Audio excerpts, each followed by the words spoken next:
Hello, everyone, and welcome back to another episode of Play Pause Rewind, our 71st episode of this show. Good to be back once again. Niles, how have you been since our last recording? I've been good.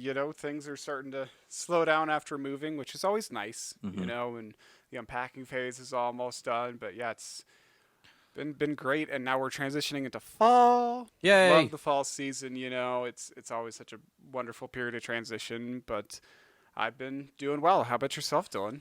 Pretty good. Very, very busy with work and stuff, Mm-hmm. but good otherwise. And not news for me, but good news for the industry that we're always talking about. The WGA, Mm-hmm. the Writers Guild, won.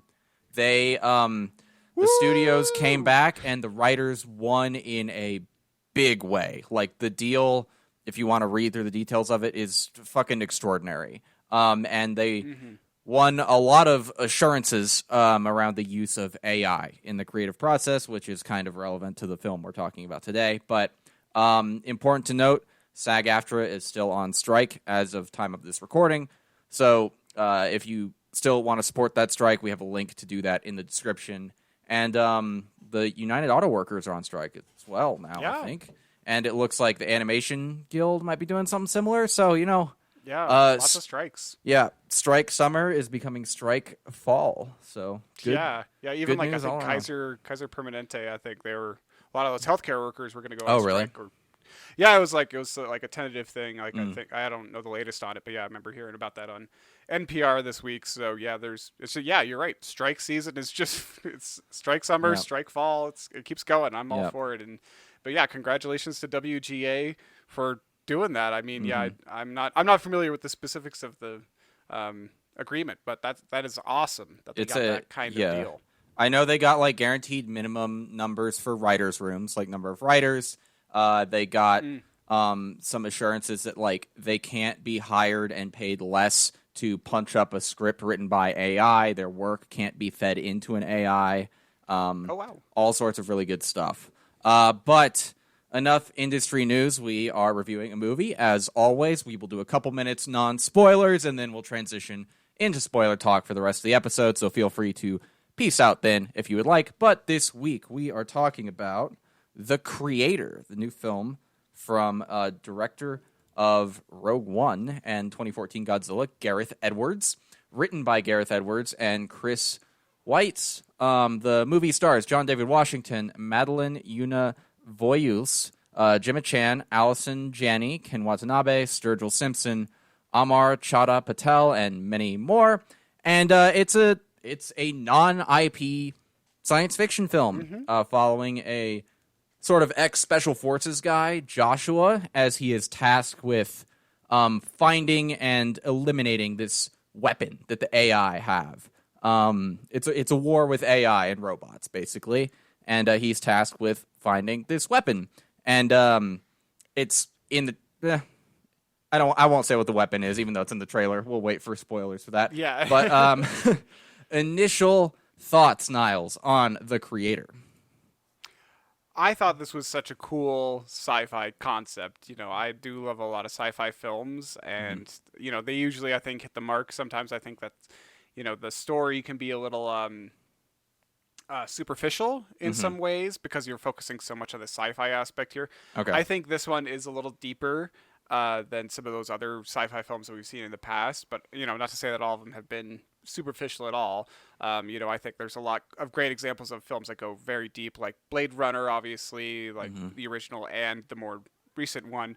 But this one, I think the creator is. I just thought it was such a great concept, and I mean, obviously relevant to the times, especially with what we just talked about with Mm-hmm. the WGA strikes and AI. I feel like there's like millions of conversations about it every single day Yeah. of people just freaking out about the potential of it and what it's doing to, obviously the creative industry first, and then what's going to happen after that. But I thought it's absolutely relevant to the time.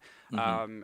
I think that I really liked the sound design in this movie too. I thought it was really cool. It just felt like I was transported into this world, Mm-hmm. and I loved the character designs in this movie too, and the sci-fi aesthetic. It obviously leans on like films like Blade Runner, and you kind of draw some inspiration there. But you like all the different iterations of the simulants, like the AI technology on screen, were just so cool. Like I loved the human replicants, like the idea of donating your likeness without getting too much into spoilers, but that was just a creepy concept in general that you could do that. Yeah. But it's so cool. But I loved the disc-headed ones. There was like some that had like the kind of those Halo Elite, like those aliens. Yeah, like, you with said the one of them mouths. looked kind of like the Arbiter, and I agree. Yeah, it really does. Like just the way their mouth moved and like the little getting as small into spoilers, but like the suicide bomber ones. Those Oh yeah, those the were very, like running bomb guy. yeah, that was very interesting, or very unique aesthetics and designs put on screen, which I really enjoyed. But I enjoyed this movie overall.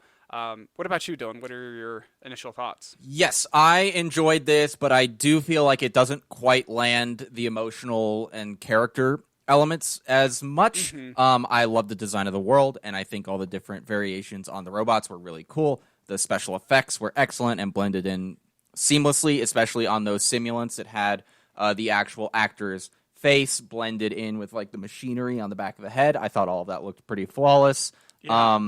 Let's see. But I have also should note that I've seen critiques of this film falling into quite a lot of Orientalist tropes, sort of fetishizing Asian culture and stuff like that.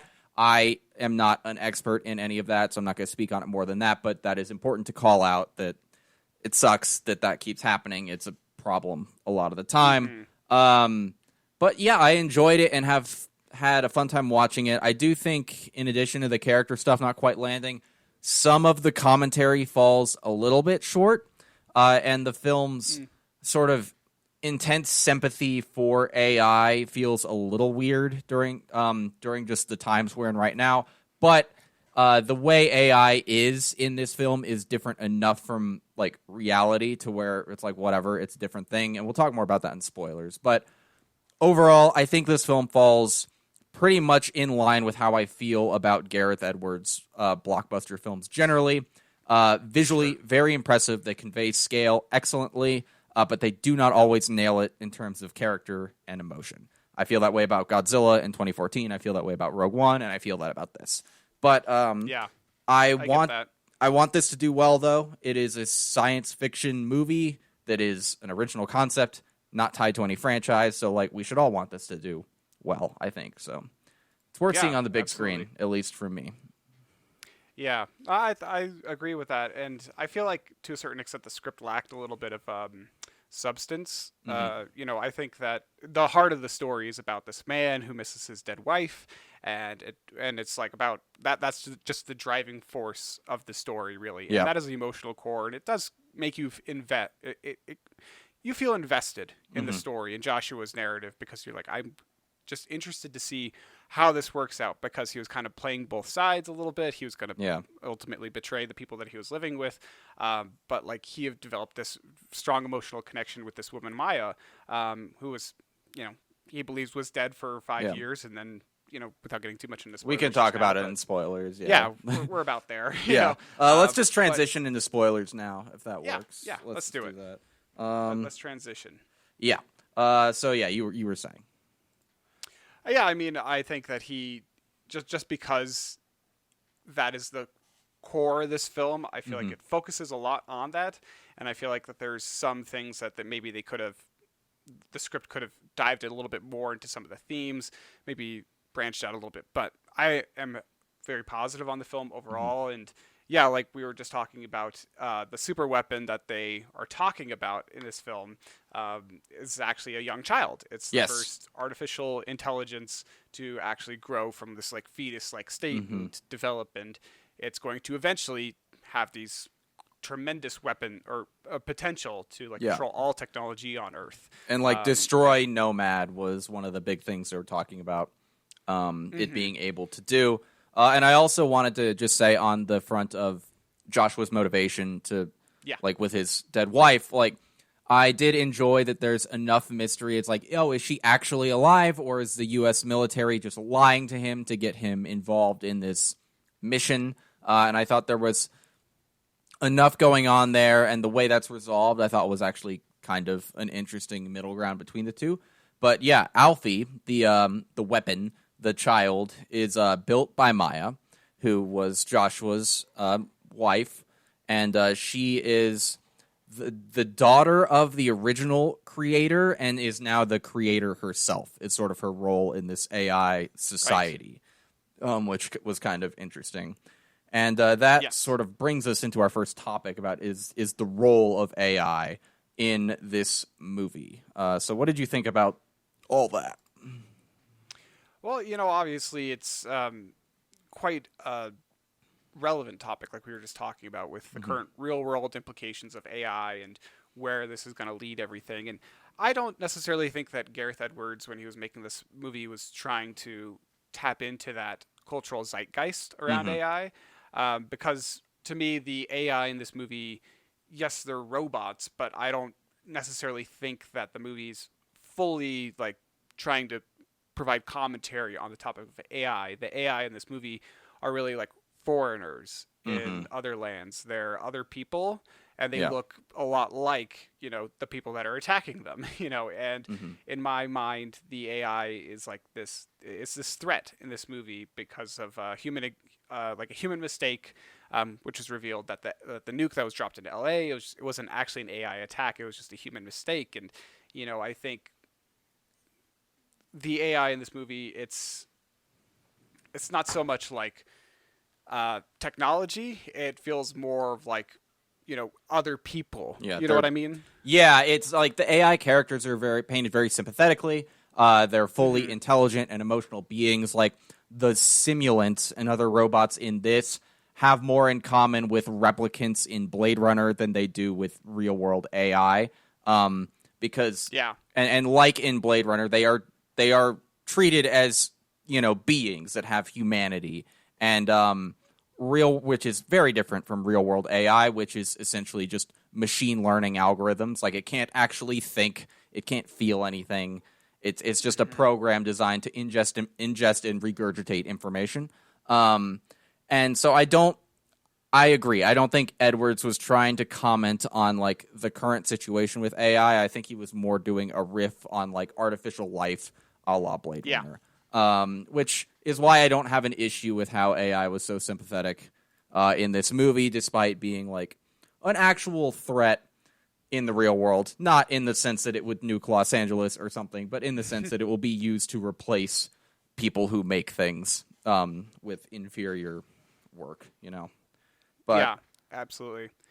Well, and I've seen some critiques just like doing research before recording today. mhm. Uh, that the movie doesn't go far enough with like the commentary on AI, and some people kind of draw some criticism on that, and I don't necessarily agree too much with that Mhm. conversation, because I feel that there's a lot of obviously within the sci-fi genre, there's a lot of films and media created on AI, Yeah. and from Blade Runner to Her to the Matrix, like there's a lot of different iterations on this conversation on AI, and I feel like in a lot of those the AI is positioned more as like a negative in Mhm. society, or you're focused on the potential consequences, or they position AI more as an antagonistic force or something to be feared Mhm. to a certain extent. I don't have to go very far, and you just think of Terminator. Yeah. Well, like It's there's Terminator and the Matrix that definitely do that, but then you have stuff like Blade Runner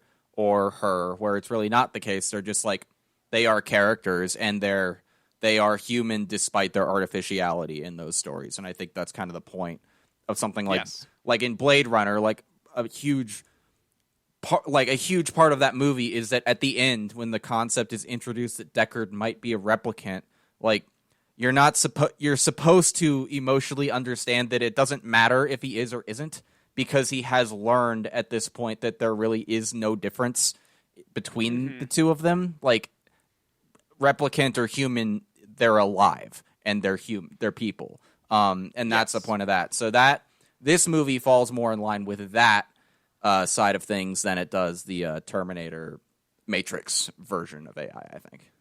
I agree. Yeah, and I think that the movie, the creator, Mm-hmm. it really highlights the evolutionary advantages of AI and how coexistence is possible, and it does fall in line. Yeah, just like you were saying that, where do you draw the line between, like, if AI can eventually advance to this certain place where it has this independence of thought and its own sentience and all this stuff, like, where do you draw the line between, what kind of life is valid? Like, like, what's the difference between human life and AI life if we can coexist in this way and they do all these very similar things to us? And I just feel like the conversation on AI in this film is more adjacent to conversations on race or prejudice or immigration and acceptance, because again, these AI simulants in this film, are, it's mainly in, like, Southeast Asia, it's Vietnam, it's in these, like, other areas of the world that are, different than our protagonist's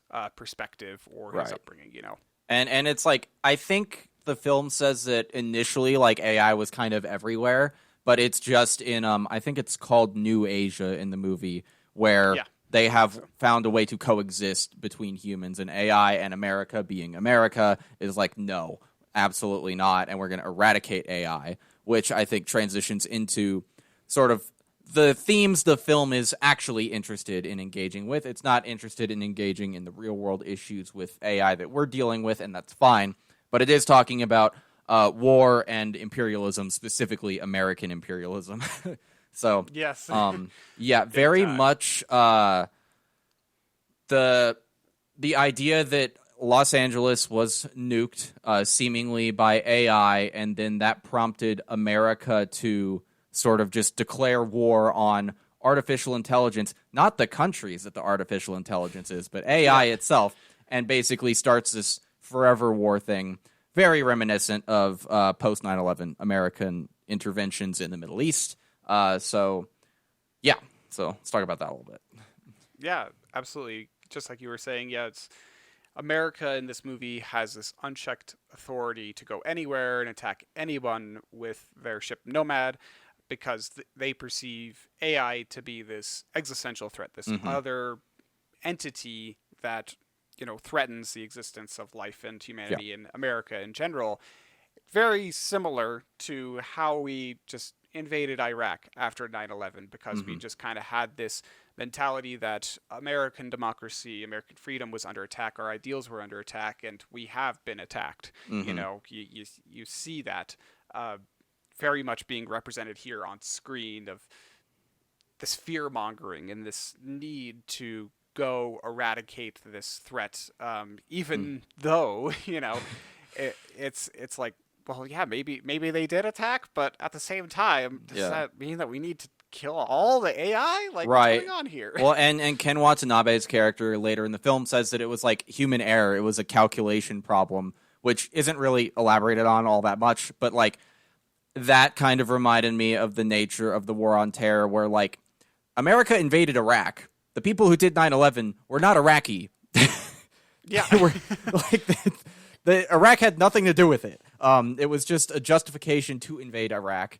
And there's a whole lot of extra shit about that, with like Dick Cheney having the map of Iraq divided up by like which oil company would own which region, should the need ever arise to invade Iraq.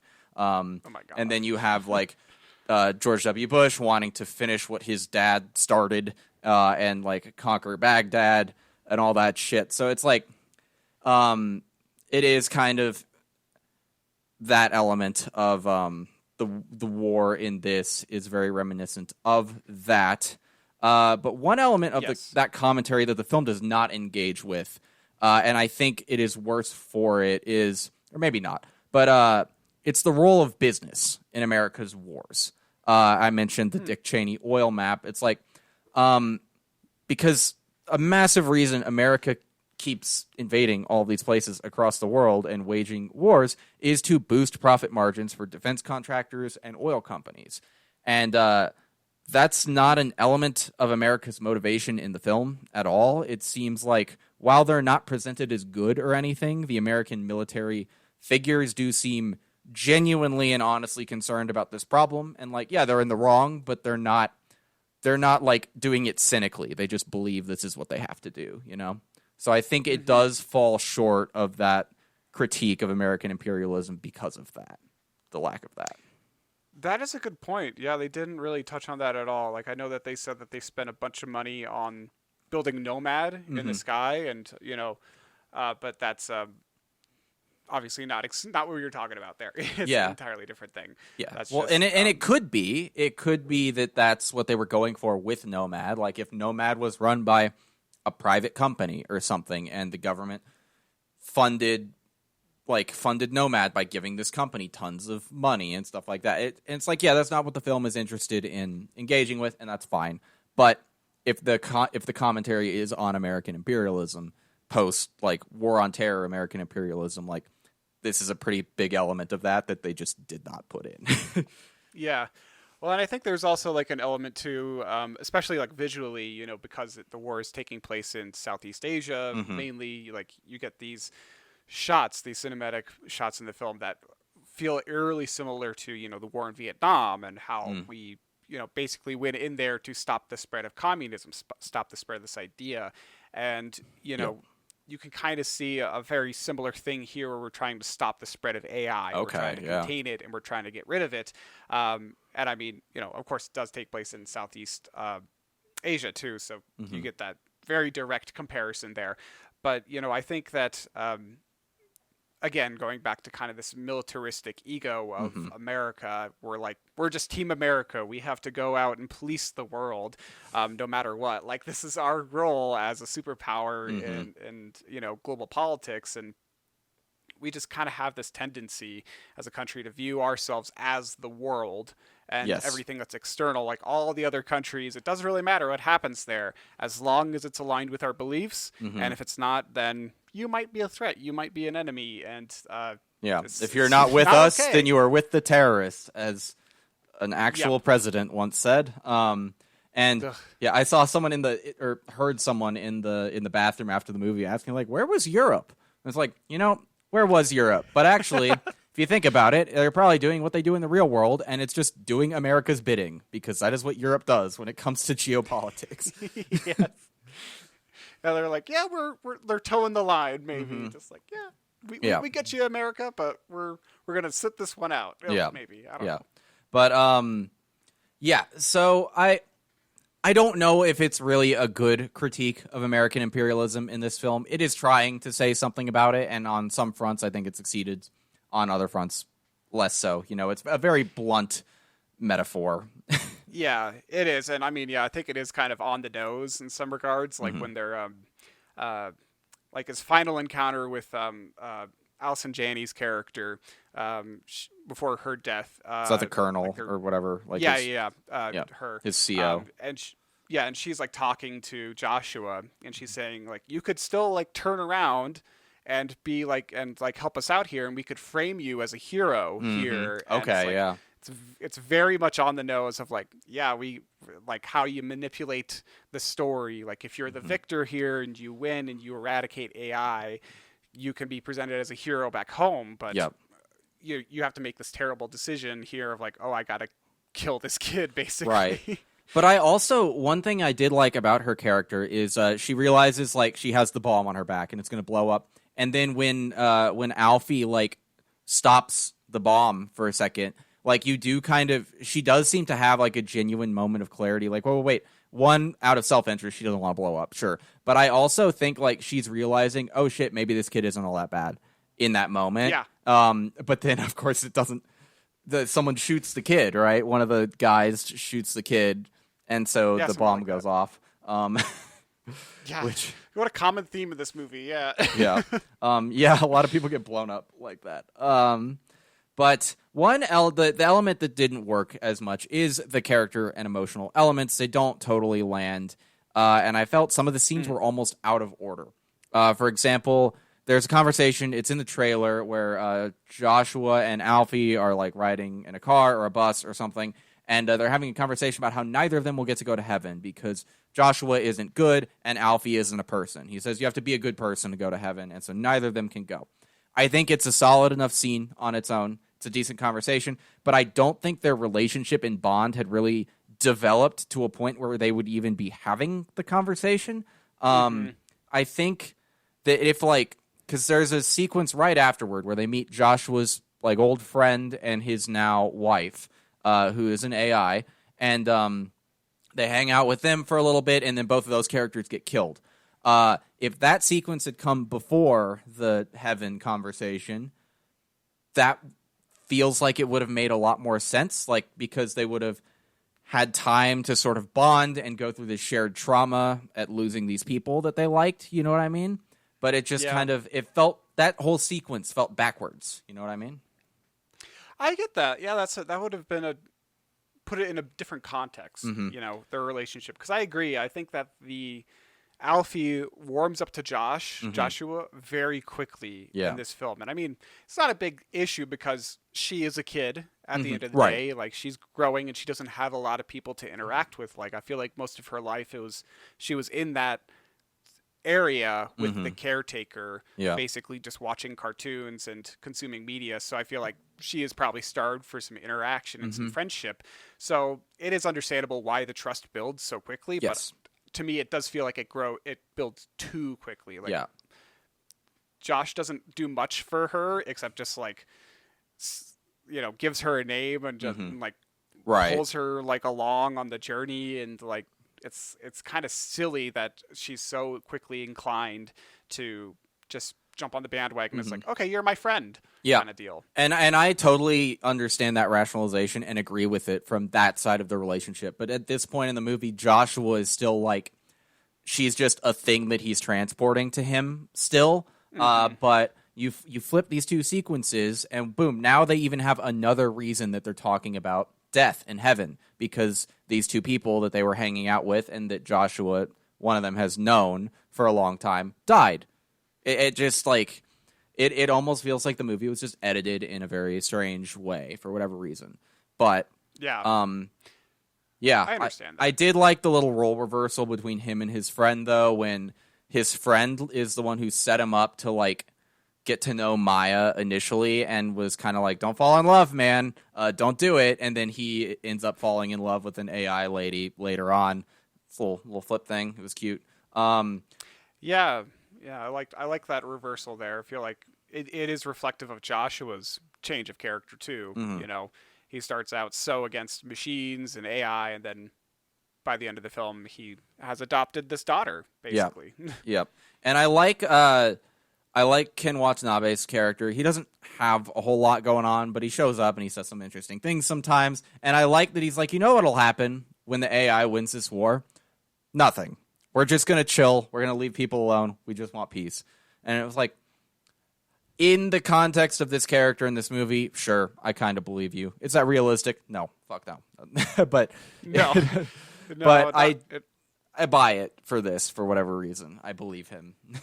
Yeah, I totally buy it on the context of this film, but in real world, 100% that would not happen. But whatever.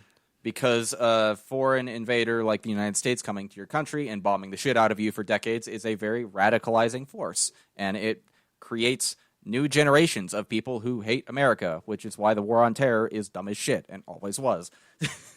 Yep. Will it end? No. Who knows? It will only end if America stops doing what we do. Because, if you drop bombs on someone's house and kill their family, that person will grow up and want to kill you. I think that's like a perfectly reasonable thing. Oh, absolutely. Well, I mean, speaking of dropping bombs, Nomad, the station, is such a incredible threat in this film. Like, you talk about like humanity in America, we were just hyping up what a big existential threat AI is, and it's like, do we literally built a space station that can send precise orbital strikes at a moment's notice? Like, if that isn't like terrorism, I don't know what is. Like, it's literally drone warfare. Yes, it is. And I love the design of the station too. I think it's very like intimidating to watch, and it's just kind of terrifying. One silly element of it that I actually think is really funny is like when it's targeting the people on the ground, like there's a little target reticle that like appears on the ground underneath their feet that follows them around. I didn't think about it in the movie, but like in concept, that's like when thinking about it, that's very silly. That like the little laser sight shows up on the ground, tracks them, but it adds to the terror of being in that thing's sights. Like all of the characters who have that happen, they're like, oh shit, and then they start running for like a roof. And I loved the one where he's like running for a hut, and then he sees their kids in it, and he's like, fuck it, I guess, and he just runs the other way and tanks it and dies because he's like, I'm not gonna get these kids killed for my own sake. Little moments like that were really cool, and also the sound design and the way it moves around are just terrifying, and the light beam that it's just always projecting just seems so invasive to whatever area it's in. You know, it's like you're just minding your own business, and then this massive fuck off space station with its big blue laser just floats over your town. Horrifying. Yeah, you just look up, you're like, oh my god, that thing's right above me. This is the worst day of my life. Yeah, it's just very spooky. Yeah, it's a very cool design, and I had someone, I read an article that kind of pointed out, like, the comparison, you know, obviously, between Nomad and NORAD in America, you know, it's kind of just a one-letter difference in the acronym there. NORAD's the, North American Aerospace Defense Organization, and, obviously it's not as terrifying as Nomad, but you can draw some very distinct parallels, I think. But I think, the main thing to draw comparisons to is like drone warfare in my opinion between the two. But it's the presentation of Nomad, amazing, like such a cool concept. Just really liked that idea. It is a little silly that Joshua and Alfie by themselves are able to infiltrate and destroy the space station, but whatever, I'll allow it. It works fine for the climax of the movie. But it is funny that like they're able to get on a plane to the moon, which is something that's just thrown in there at the very end that exists. Yeah. There's like a lunar colony, and then hijack it, get on Nomad, and then destroy the thing, even though it's fully armed and like full of like armed guards and stuff. Whatever, it's fine.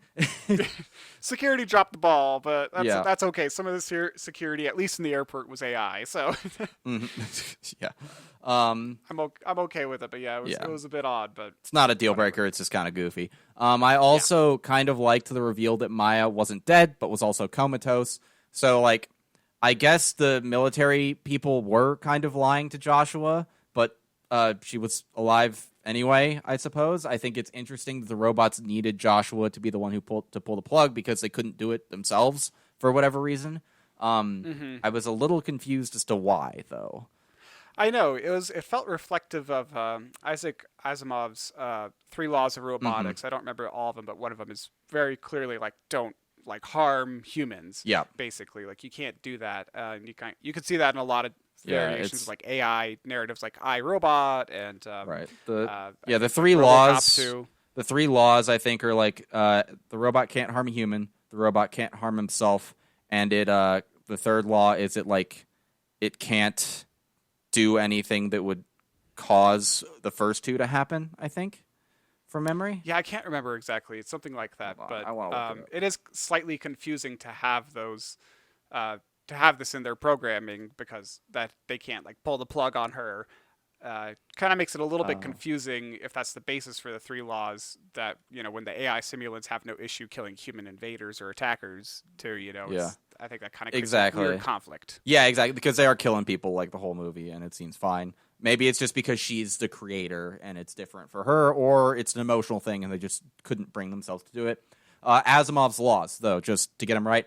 A robot may not injure a human being or, through inaction, allow a human being to come to harm. A robot must obey orders given to it by human beings, except where such orders would conflict with the 1st law. And the 3rd is a robot must protect its own existence as long as such protection does not conflict with the 1st or 2nd law. So, right. Yeah. Right. Okay. Asimov. Yeah, I think it must be something because she's the creator, and like I think there is a hierarchy still, even though it feels like AI across all of them, it feels like there's a great deal of freedom and autonomy, but I think you are still bound by your programming and bound by your creator to follow their directives. Yeah.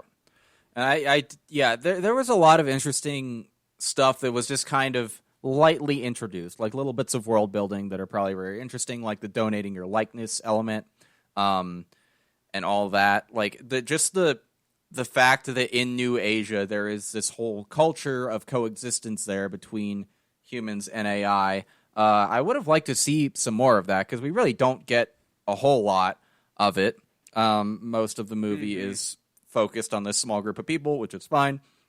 But all in all, at the end of the day, I have a couple issues with this movie, as we've talked about, but I did really enjoy it, and I hope it does well. You know, I want more original sci-fi movies to be made, even if they don't always click for me. I'd recommend people go watch it. Yeah, I enjoy it. It's good old-fashioned sci-fi movie. It's got a nice emotional core to it, and you know, it's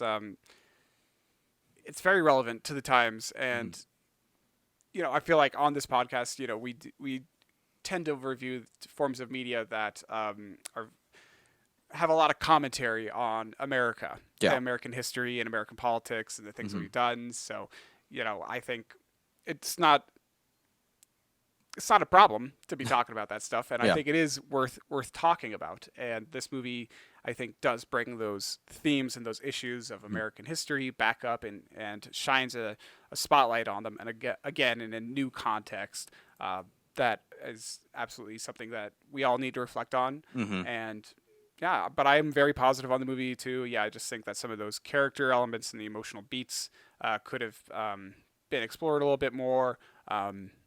But yeah, very positive on their creator overall. Yeah, I enjoyed it.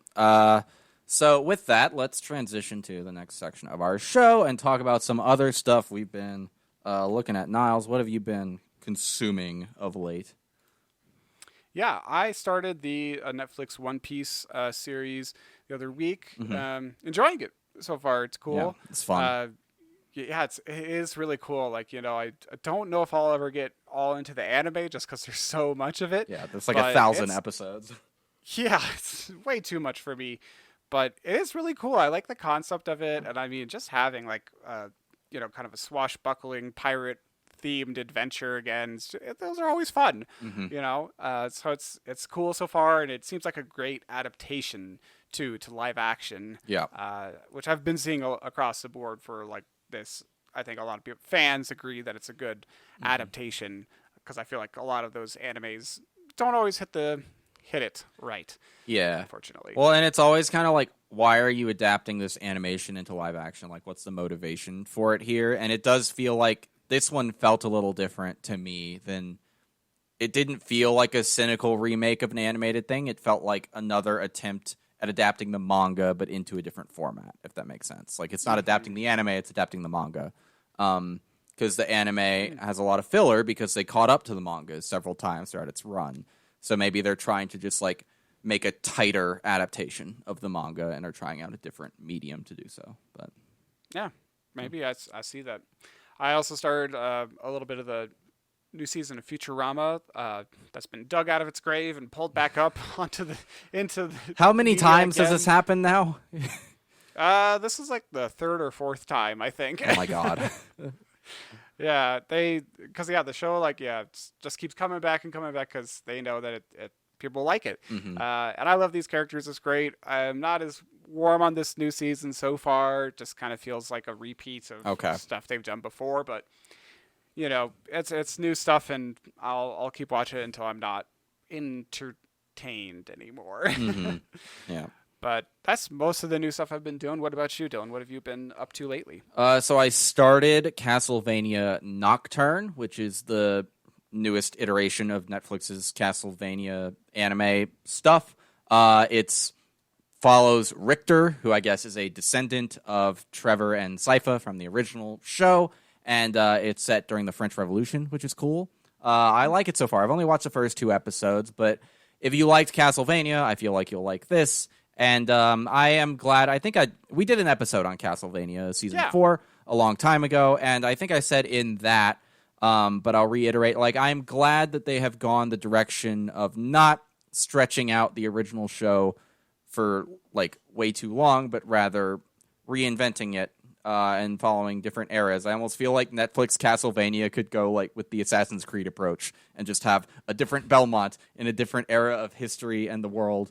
Although that does raise interesting questions about like residual payments for writers and people on the show because rebooting shows in this way is a way that companies, specifically Disney, get around paying proper residuals to people. So that is something that I should think about in regard to this as well. But I would recommend Castlevania Nocturne if that series was your jam. Yeah. Also, continuing on with Baldur's Gate 3, I'm well into Act 3 at this point. It continues to be amazing. And it's like I can tell I'm reaching the point where a lot of the storylines are getting ready to reach their conclusion, and I think it's going to be a really satisfying ending eventually when I decide to finish it out. Yeah. I also started reading The Witcher: The Last Wish, which is the first book of short stories in the Witcher saga. They all take place before sort of Ciri enters the picture, before the novels and when the show and games take place. And then I also watched No One Will Save You on Hulu. I'm not going to say much about it because I went in pretty much blind, and it's really cool, and I think people should just watch it. It's a like tight 90-minute movie. It's pretty fun and interesting. Yeah, it's cool. I would recommend that as well. Yeah. But that's all I got. We'll be back for our next episode, I think next week, and we're going to do Ahsoka. So Ahsoka ends, and we'll talk about that, and then after that, Ahsoka. Who knows? Yeah. Oh, yeah, I guess that's another thing I've been watching is Ahsoka. I forgot. Me too. I forgot to mention that, but I'm excited to talk about it next week. I think it'll be a good episode. It's been a very cool show, and I'm excited to share some thoughts on it and have a good discussion on it. Mm-hmm. Yes, but until next week with our next episode, where can people find you online, Niles?